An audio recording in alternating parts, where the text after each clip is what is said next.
En un partido de vuelta por los octavos de final de la presente Copa Sudamericana sucedió un estallido de violencia en las tribunas debido al enfrentamiento entre las barras de Independiente de Argentina y la U de Chile, que dejó un saldo aproximadamente de 10 personas heridas y cerca de 90 personas detenidas por la policía. La Confederación Sudamericana de Fútbol, es decir, la Conmebol, hasta el momento no se ha pronunciado sobre el destino de ambos equipos, pero sí lo hizo para rechazar todos los actos de violencia cometidos durante el encuentro entre estos dos equipos. Esto nos lleva a preguntarnos hasta qué punto un encuentro deportivo puede ser el detonante para que un grupo de personas desarrollen un salvajismo totalmente inhumano. O también, ¿es el fútbol una excusa para que un grupo de personas necesiten sentirse validadas y reconocidas?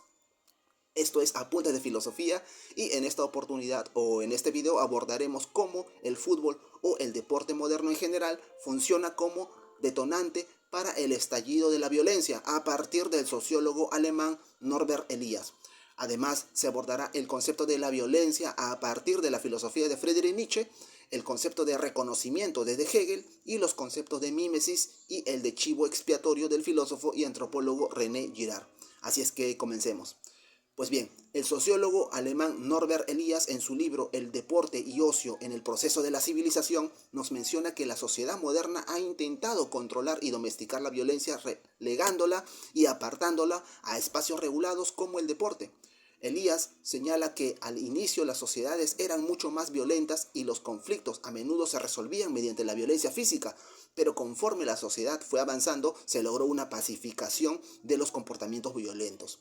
Al relegar y apartar la violencia a ciertos espacios como el deporte, la gente suele actuar de manera mucho más pasional y agresiva.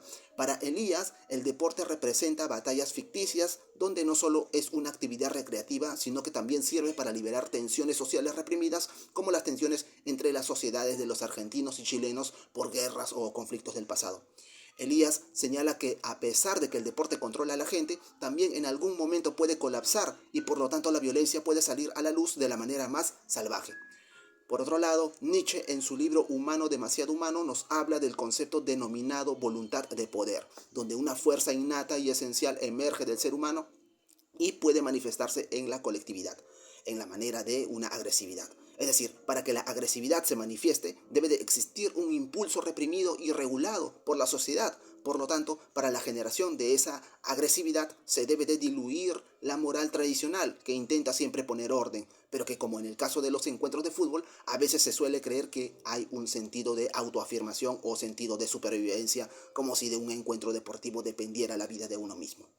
Asimismo, el filósofo alemán Hegel, con su alegoría del amo y el siervo, que aparece en su libro La fenomenología del espíritu, nos enseña que siempre existe una lucha por el reconocimiento en el mundo, es decir, la conciencia o autoconciencia de uno mismo de la gente se forma cuando es reconocida por otra.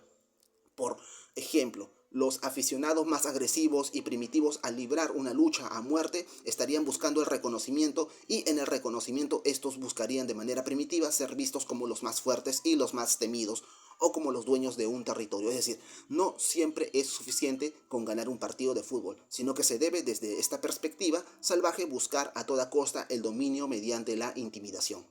Ahora, finalmente, el filósofo y antropólogo René Girard nos habla del concepto de deseo mimético y del chivo expiatorio, que aparecen en su libro La violencia y lo sagrado. Para Girard, el deseo mimético es el tipo de deseo que no surge de uno mismo, sino que surge a partir de lo que desea otro. Es decir, los seres humanos deseamos objetivos o metas que otros desean. Y esto justamente genera un problema, ya que se genera una rivalidad cuando grupos de personas desean lo mismo. En el ejemplo del fútbol, la violencia se genera cuando un grupo de personas primitivas buscan lo mismo, o sea, ganar notoriedad y reconocimiento de la manera más salvaje. Por lo tanto, se normaliza y también se imita cuando un grupo de gente apela a la violencia para generar y obtener el dominio de una situación. Por otro lado, el concepto de chivo expiatorio, que aparece también en su libro La violencia y lo sagrado, se genera cuando un grupo de personas mimetizadas canalizan su tensión y violencia hacia una víctima elegida para establecer un orden temporal y culparla del caos generado. Es decir, el sacrificio o ritual simbólico solo restaura temporalmente la paz, ya que en un enfrentamiento entre dos grupos salvajes, cada grupo siempre buscará culpar al otro por el dominio y se entrará en un ciclo o bucle de nunca acabar. Bueno amigos, esto fue todo por mi parte. Si el video les gustó, no se olviden de suscribirse y darle like al video, ya que esto me ayudaría a seguir difundiendo el conocimiento de la filosofía espacial. Hasta pronto, gente. Chao.